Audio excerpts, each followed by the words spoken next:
Bismillahirrahmanirrahim. Anigoo ka tirsan maamulka Bedar Hotel and Restaurant magaceedu yahay Salaad Maxamuud. Waxaan rabaa inaan fursadan yar oo qaaliga kaga faa'iideysto Shirkadda Nadaafadda Degaandhowr Cleaning Service. Haddii aan dhowr kelmad ka yiraahdo shaqooyinka ay qabato Degaandhowr anaga ahaan nala qabatay Degaandhowr waxayna la shaqo bilowday sannadkii 2017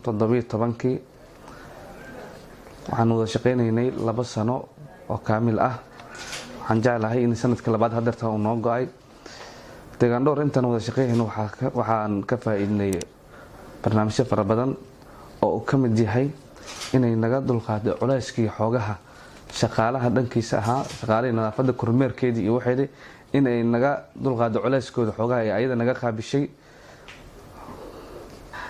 sidoo kale waxaan kaloo ka faa'iiday nadaafadii meesha ama bay'adii aan ku ganacsanaynay inay nadaafadeeda wax badan ay ka bedeshay. marka waxaan leenahay bulshada Soomaaliyeed inteeda kale ama ganacsatada kale waxaan ka rajaynayaa ayagana in sidoo kale ay ku xirnaan doonaan shirkadda nadaafadda Degaandhowr. waa taladii oo aan siihaynba bulshada inteeda kale.